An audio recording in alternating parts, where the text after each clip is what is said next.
Hi, Julie. Hello. How are you? I'm good. How are you? Good. How's the weather at home? It's blue sky and cold, I think. Oh, you've not been outside yet today? No, I ended up doing a Zoom call at 6 a.m. and I'm gonna walk outside at 3. Okay. My other workout late, but whatever. Yeah. Hey, it's okay. I know last night I think my last workout was it was like 9:40, 10 o'clock. It was not fun. No. Today I'm not doing that. I just finished my first workout, so all Yeah. right, we'll give it a minute and see if anybody joins. If not, we'll have me and you just a little interview and then I'll post it in the group. Awesome. Okay. Thank you for taking your time. Before anybody jumps in or if we get into it, but I know we didn't meet yesterday, but do you have anything for me? No, I'm good. Feeling Just good? doing my I realized when you said you were doing assessments that I didn't do one. Okay, I That's a went through your first. list I anyways. usually do my set. I think I'm just so in a zone here with 75 hard and stuff I forgot. I've been forgetting to really plug into the first I know. forms. It's easy to do because you're like already in an app, but now it's like another layer to it. So I do the same thing. I've been trying to get in the habit of at night going back and double checking the first form app for me because I like to have Yeah. the data. So it'll take time. Yeah. All right, well, let's get into it. So I don't, because I know you're busy. I don't want to take up too much of your time. So, we haven't done a spotlight in a while, so I used to do these. So we've got Julie here with us today, and I think it's a really great way to share other people's experiences because I think sometimes people just keep hearing me and they don't see it, and then they see photos of people, but they don't know the whole story behind it. So, Julie, will you just do a quick intro of who you are, what you do, what you're all about, and then we can kind of dive into it. Sure. My name is Julie Younger. I live here in West Lynn and I'm a real estate agent and licensed in Oregon, Washington, and Arizona. And I have a team of just about 50 agents here, where we all actually work independently, but we are one big happy family and help support each other. So my kids are in their 20s and graduate college, live on their own, and I'll have corporate jobs. My husband here is one of my biggest supporters. I couldn't do what I do without him. He's in construction and yeah, I'm that's my world. She's Is that downplaying all the things she does, like total entrepreneur. It's very easy to say you're a real estate agent, but I put you into the entrepreneur category. And I think it's impressive to hear the number 50. So that's quite a lot of people. And to be licensed in multiple states has a demand. So you travel quite a bit, just highlighting different things, and you're in the car quite a bit, I feel like. yeah, I'm either in an airplane or a car traveling. And yeah, I mean, maybe I do discount a little bit, and maybe that's one of my limiting beliefs. But I mean, I don't really think I'm any special than anybody else, but I do the work, or at least I put in the work. Whereas a lot of people, I mean, this has come up in conversation here with my group this morning. It's like, not everybody puts in the time or puts in the work. They maybe want it, but they don't necessarily commit to it. And so, I mean, I genuinely care about everybody, and so I genuinely want to help everybody, Yeah. and so that's kind of where and I've had many people because I mean I do real estate, but I also do agent attraction, right? So like I'm trying to grow, or I'm not trying, I'm growing an entrepreneur business here of real estate agents that want to run their business on the same platform as EXP that I am. So I'm not necessarily selling EXP. I'm selling um, a community, a family, a group of Yeah. people that all want to collaborate and work towards the same thing where we can all help each other. Yeah. Everybody win. Yeah. And I would say, okay, so I'm gonna go out of order somewhat because just to let the conversation flow naturally a bit, I think how do you before we get into like how we connected and how you started, let's talk through because I think some of this all ties together of how has this journey impacted your business? Because I think it's very easy for people to say, and they do, I don't have time, whether it be because of kids or jobs or other responsibilities. Very easy to say, I don't have time. So with someone like you that is very committed and regimented and has to be because of your schedule, how has this impacted your business? You mean like how fitness and all of the Yeah. things are, yeah. Yeah. So, I mean, I've always felt like, I've always had the mindset that I want to stay in shape and I want to stay fit. And so, I used to exercise to eat the way I wanted to eat. Yeah. And then menopause kicked in. And I mean, I'll just share. I was sharing, David is my preferred lender, my go-to lender. Just referred him out today, by the way.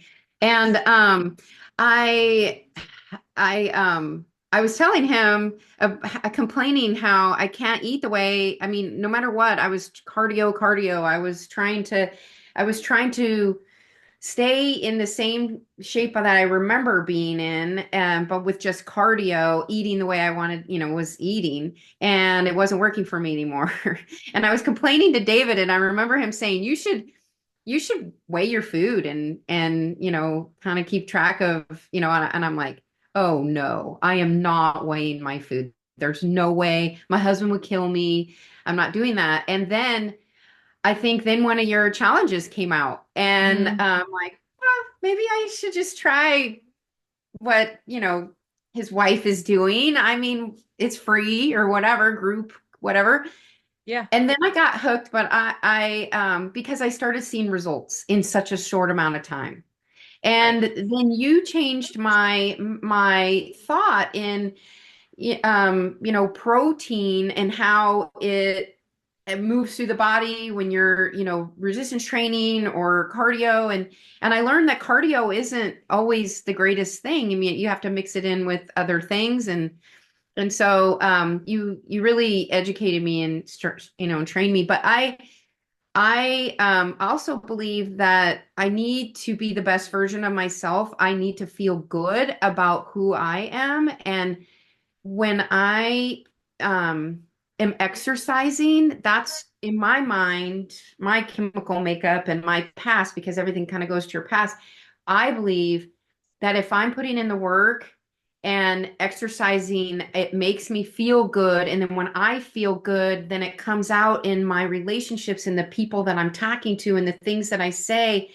And I mean, I'm a giver, and if I feel good about myself, I'm gonna give more to other people. So Yeah. that's kind of where I'm, Energy. It's all good yeah, energy. energy. Yeah. It's, And yeah. so you already, I mean, you had the mindset of like, I'm going to put in the work. And so I do want to call that out. But I also think you recognize like you made change, especially, and you hit on that, like recognizing and menopause is a huge topic because a lot of females, especially I think in our culture, we don't see the aging process as a beautiful thing in other cultures where they do because of social media and all the mainstream stuff that we were like fed and you shouldn't put yourself first and you should feel like crap and you should do all these things. Well, if we keep telling ourselves that over and over again, of course we're going to.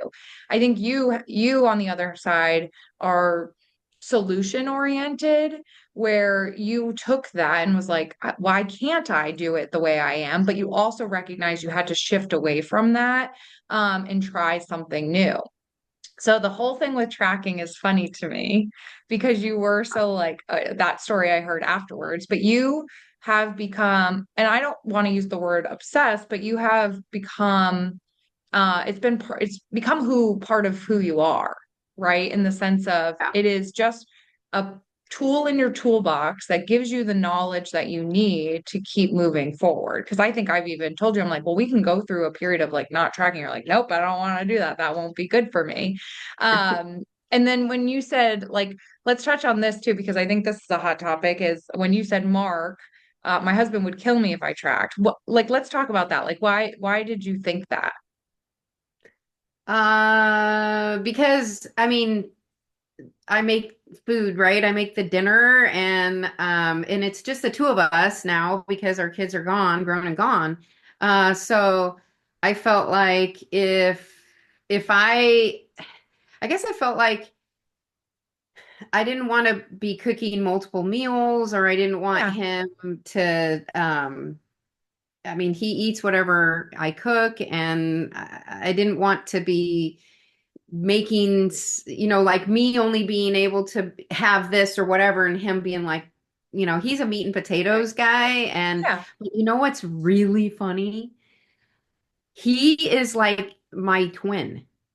Yeah. Like, I got up to come downstairs this morning and I've been walking in the morning and he's been walking with me, but I woke up 5:30, which was later than I wanted to because I had an 8 o'clock Zoom, and I ended up going on a 6 o'clock Zoom and not walking. And he came downstairs and was like, "What? You're not walking?" Oh, And then also I put, protein in my yogurt every morning and he does the same. And it's, I mean, he's everything I'm doing besides the weighing thing, yeah. he does what I do. He'll Great. have protein when I'm having it. I mean, everything. And it's funny because I never thought that he would. He's like my shadow, my Well, and twin that's, in that yeah. sense.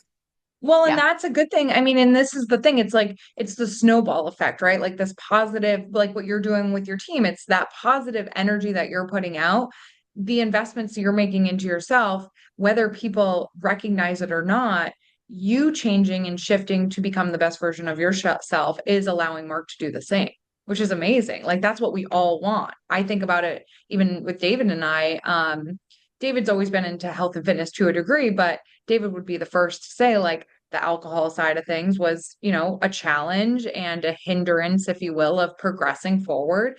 And I think, through me prioritizing myself and doing my own journey, he picked up on that, right? And so that's the mission and that's the cool part. And that's why for me, you are a leader within Pivot and Execute because that exact story. And tracking doesn't have to be the way. You can create change with not tracking. But I wanted to bring up the tracking piece because I think people do have this negative notion associated with tracking food that you're going to be more restricted, limited, when in reality, it actually brings a lot of sense of freedom in the sense of like you can eat whatever nutritional diet plan you want to eat. And it's really just giving you the opportunity to manage, right, what we're taking in depending on what your goals are. So when you said earlier, you saw results quick. Tell us more. Like what were those results for you? Oh, well, I saw the scale coming down for sure, but then I also uh noticed that the muffin tops, as I call them, were going away. And I just felt better about myself. The tracking has been really huge because like I didn't know that bananas were so high in carbs and now I do. And when I know what I have in the app, as first I can tell if I have room to have a banana or Yeah. something like that. And I mean it's just awareness. It's just awareness of like you showed me just the other night when I was over there that milk and protein powder and a little sugar-free pudding, and you Yeah. put it in the refrigerator for 30 minutes. Guess So what I had good. last night? Did you have That it? and when I put it in my app, Yeah. it gave me all the check marks. I'm like, Oh, what? perfect. No way. That's a So win. I mean That's the it was best. perfect. And yeah, so it's just a really more awareness Mhm. of where you are, track, where you are and what you have room, do I really need to have this or do I want it or do I Right. have room for it, kind of thing. So, Yeah, and on that point, so do I have room for it? And I think it's just I always talk about the fork in a road, right? Like what are your goals? What are you trying to work towards? And is the decision you're making tied into that goal and supporting your goal to move forward. And I think that's the missing link for a lot of people when we talk about sacrifice or that restriction or what have you. And I know both of us are doing 75 hard right now and both had picked not to eat bread. Yeah, of course, it's a little bit of a bummer. It doesn't mean we're never going to eat bread again, but it is more of a mental challenge for us. And because we saw certain physical results with that nutritional plan before, we're both executing that way to get the best results possible. The wins, the return on investment, while we're maybe not feeling it right away, are much bigger than eating that one slice of bread right now. Even though David bought 2 loaves of sourdough bread and honeycomb, and I'm going to murder him on this trip probably. I know. He was a good husband though. He bought me sugar-free pudding mix, so I made pumpkin spice latte with the cheesecake one last night. So he is not fired That's what I entirely did yet. last night, Did was you? the pumpkin spice. It was so We good. literally are the same person sometimes. That's what I did Um, last night. Yeah, I mean, it's it's it's definitely just awareness of where you are, and I mean it's a blessing. Everything, I believe everything happens for a reason. And, so you are here today because of all your experiences in your past. yep. And they make you who you are today. So I'm blessed that I met David, that in turn met you. And now I'm on this health journey that I never imagined being. And it's making me be a better person, or it's helping me be a better person. Or Yeah. it's not making me, it's helping me No. be a better person. Yeah. When I it love comes it. through in your energy, I mean, energy attracts energy. So I wanted to say one thing on your comment was, um, you are the average of the 5 people you surround yourself with. So if your Yeah. health journey is you want to be better, then start hanging around people who are that Right. are better in that area you want to be better in, right? Mhm. So, you know, I, I choose to hang around people that are, involved in their fitness journey, and that's, I have something in common with, or that might be a little bit further. They're not better than me, but they're maybe on their Right. fitness journey a little bit further, a Yeah. little bit ahead of me, that I Yeah. strive to be like, or I can learn from. And that goes for with business as well, right? Like there's other agents that have thousands of people in their organization, and I'm learning from them. So Yeah. And it's always about being in, like I always think about, and you're really good at this. Julie is definitely a student of life, is getting in the room and not being the person that knows everything, but also being the person that's kind of in the middle of the road where you can support other people, bring that up, right? Like we're literally, yeah, if you think about the highway, like that's what life is. Some cars are definitely going to be ahead of you. Some are going to be right next to you. Some are going to be behind you. Some are going to move ahead of you, right? Like that's what this all is. And so you're to feel fulfilled in life, you can't just serve yourself. You have to help people that are coming up behind you and then learn from the people that are further down the road from you. And I think that's a really important message. I think the tricky bit, which I want to call out because both of us, we talk about having supportive partners and being on this journey kind of together, a little bit different, but together. For the person that doesn't have that type of support, I really want to emphasize why Pivot and Execute in the community side of things virtually, why I offer so many things for free is so important to me, is because I know what it feels like to be alone. Even though, mine was through postpartum depression and things like that, there was points in my journey where David and I were David was drinking alcohol. I was on 75 hard and I resented him for not doing what I wanted to be doing, though it was my goal. And so I want to just caution people that even though you don't feel like you have support inside your household, you have support here in the community. And you have to force the habit to listen to my daily announcements in the app, get into the community, do the free workouts, do the different things, participate, because your ego is only going to hold you back if you think, well, I don't have that supportive husband. And so I challenge people to think outside of the box before they or cure themselves, catch themselves that comparison will be the thief of joy if you're thinking, well, they have supportive partners, I don't have that, I can't do this. It's not true. You just have to have a really strong why and work through the discomfort and the pain of not having the support and remember your mission. When it comes to obstacles, so that was one that you haven't faced, but you have faced obstacles. And I know we've got about 9 minutes left. So what obstacles have you gone through and how have you overcome them? That's a loaded question. For this journey, not in life in general. We'd be here all Yeah, day. I know, right? Um, I mean, can I read something really quick in Please. my Yeah. Be I need to Your add Future this to Self my now? list. Yeah. I want to Yeah. just read this one little paragraph. I read it to my group today because it really hit home to me. And uh okay, really quick. Success is difficult to handle. Most people self-destruct once things start getting good. Dr. Gay Hendricks developed a concept he calls the upper limit problem, which he uses to explain how success can backfire. From Hendricks' perspective, we all have a subconscious baseline of where we're comfortable. And when we succeed in some area of our lives, we subconsciously self sabotage back to our baseline. He describes each of us has an inner thermostat setting that determines how much love, success, and creativity we allow ourselves to enjoy. When we exceed our inner thermostat setting, we will often do something to sabotage ourselves, causing us to drop back into the old familiar zone where we feel secure. That is my thing. Yeah. I do things that work, and then I get this self-sabotaging thing that in my head, and I come back to where I'm comfortable and safe.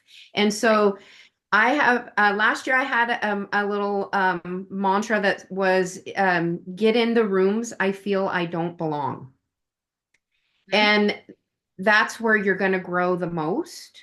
Yep. So I challenge myself to look at things differently, to try something different, and then what I've been failing at is when it works, I don't keep doing it.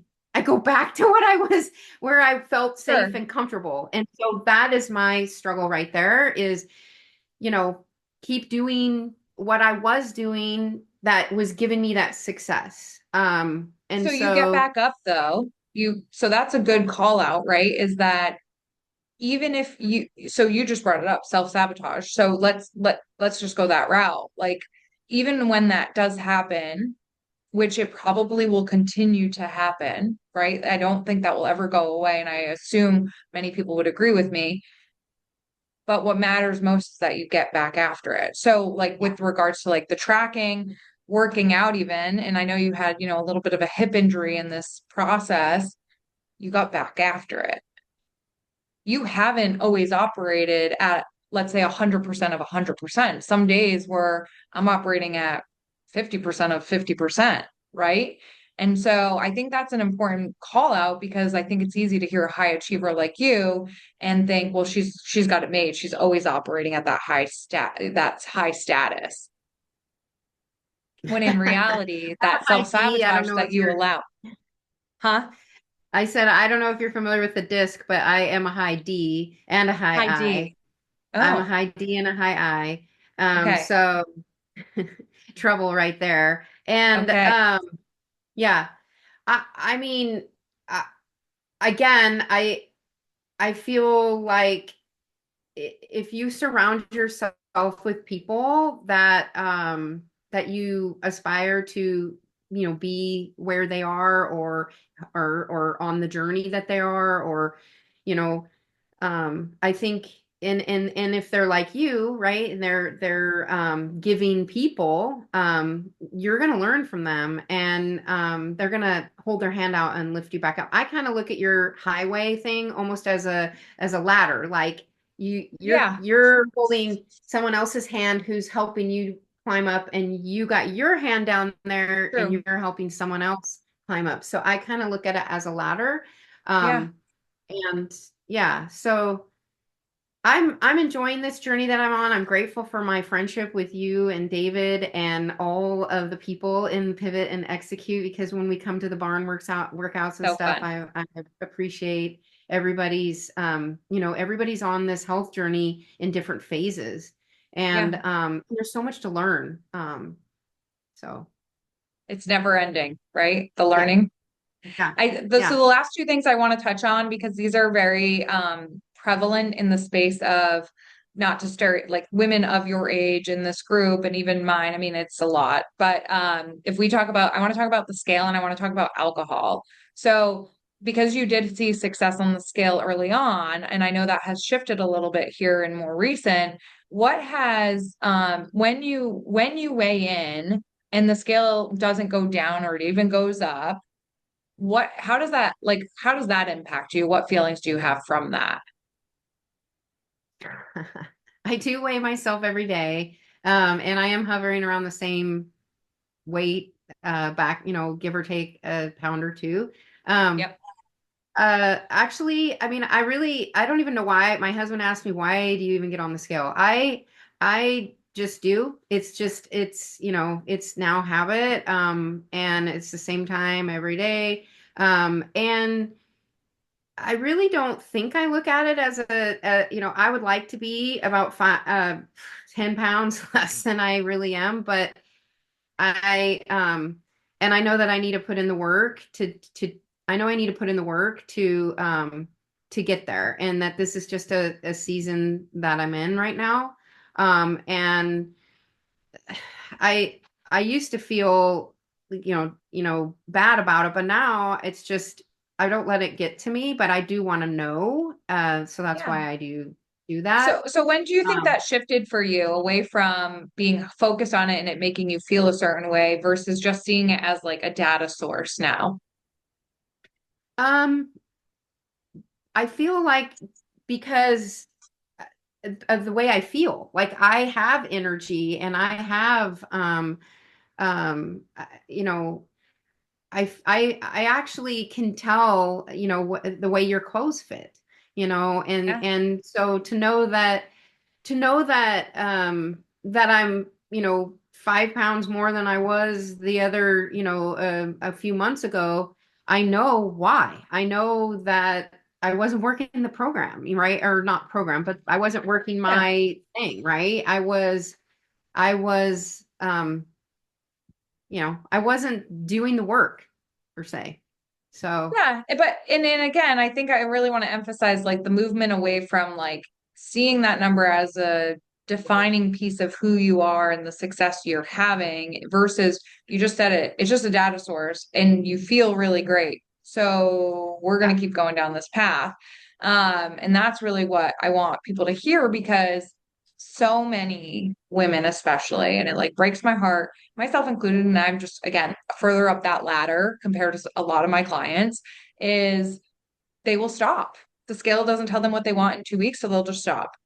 And I Mm, cannot stress it enough that this is a long game. This is a yeah. long game, and the relationship someone has with the scale has to shift. I have a client who has not lost a pound, not one since October, but her body composition has changed so much. And actually, I just posted her on I'm giving it away. But I just posted her on my Instagram story this morning because her I mean, it's visible. Somebody just guessed that she lost 16 pounds. So again, we have this expectation of what that equals in number. It's not so much that the scale is bad. It's our vision of what we think should be happening and what the scale should be telling us. That's the problem. And then letting that dictate what we do or not.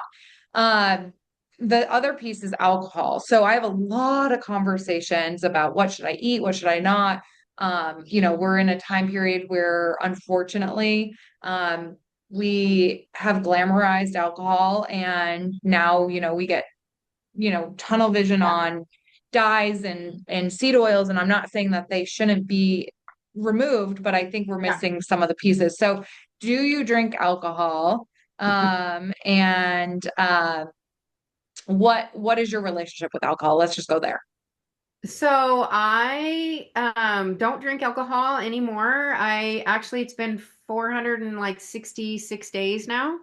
Super proud. Um, and I feel amazing. I mean, and What was your I relationship with alcohol before you started this journey, and why did you start this journey actually with the no yeah, alcohol? so really it was, I mean, one or two drinks at a time, if Okay. that, and probably you mean, I mean, maybe during COVID, I was drinking wine like while I was making dinner every night, like a glass of wine or whatever. And then I actually subconsciously realized that I was, so I was actually drinking water in a wine glass after a while. Like I was like, I'm gonna try and see if I can, you know, I actually stopped drinking a year, well, 66 days ago because I had overdrank one weekend and I just felt like crap and I decided, why did I do this? This is, this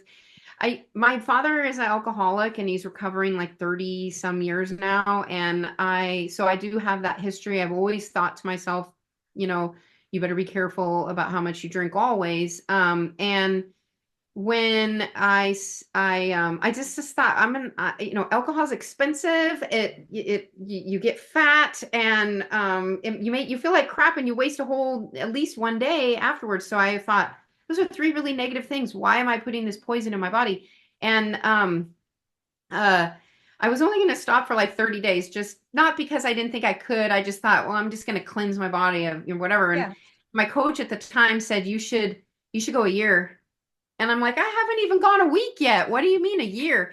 And his reply to me was, well, I've never had anyone not take me up on my challenge. And I was like, well, now, Challenge okay. accepted. But you know what? Yeah, I'm a huge, big competitive person, We but know. I don't, to be honest, I don't miss it. I have no, I mean, I have wine sitting right here. I asked my husband last night, should I just dump these, out there? He goes, no, just when someone comes over, they can have it or whatever. But Yeah. I mean, I'm just, it's not a part of my life anymore. It doesn't bother me when other people do. I Yeah. just, I'm just choosing not to put it in my body, and actually is not a problem. Yeah. No, and I bring it up because again, I think it's and I would like to call out because I don't want just because Julie and I don't drink again doesn't mean you can't. You need to make the best decision for you, and that's the whole mission behind everything we do. And I have clients that have success, but they also are tracking their alcohol, tracking their food, prioritizing their foundational health, and it's very limited for them. Similar to Julie, mine was probably even worse. I mean, I was drinking every single night during COVID. Coming up almost on a year of no drinking and now committed to 1,000 days of no drinking. It's just I've learned so much more about myself through this process and I don't miss it at all, at all. But I just again that expectation that we put on ourselves of I want these results and I should be getting them, but you're not willing to make the change for yourself. And again, I'm not saying you have to exclude it entirely, but you can't have that expectation on yourself of I want results, but I'm not willing to change. That's not fair to yourself, the type of pressure that I think individuals put on themselves. If you're not willing to change, put in the work, as Julie talked about too. So, thank you for sharing that. I think it's really inspiring for others to hear maybe some truth of the hard work that has to go into it. So, if a woman of your age that is a business owner and has grown children and they, fell into the trap of like thinking that they could do the same thing over and over again and get different results because they used to do that in their 20s, 30s, 40s, whatever. What would you say to that person? Well, I'm going to be 55 in February. And just for full disclosure of how old that I am. And I mean, I feel like I mean, everybody's at all different phases, and we're all different, we all have different habits and journeys, and we're all different shapes and sizes and all the things. So it's not one size fits all. It's what works for you. And I think making too many changes all at once can be disastrous, right? So like baby steps and try something Totally. and and then get comfortable with that result and then, add something to the mix, right? Yeah. I would just keep, again, I would latch on to some people that can relate, and then that can give you some reinforcements, you know. Yeah. Well, thank you. I think that's important because you're right. Too many changes. Some people do well. They could do it all at once, but some people can't. And I think stair stepping it and starting small with, I just talked to a mom who she can't find 10 minutes to prioritize herself. It's okay. Okay, let's peel it back even further. How do we peel this way back where you take 5 minutes for yourself? And maybe it's not even fitness related. Maybe it's a prayer journal. Maybe it's a gratitude, whatever it is. Instead of putting that pressure, you're not doing it anyway. So let's peel it back. So I appreciate you. I know we're over on time, so I want to let you get back to your day. I love you. I'm so grateful for you. I will put in the show notes, Julie's results because I think it's good and amazing to see. Julie is also a person of yes and being a student of life. So I think adapting to that type of mindset will get you very far. So I appreciate Julie. Have an amazing day and we will talk soon. Okay. Bye-bye. Bye.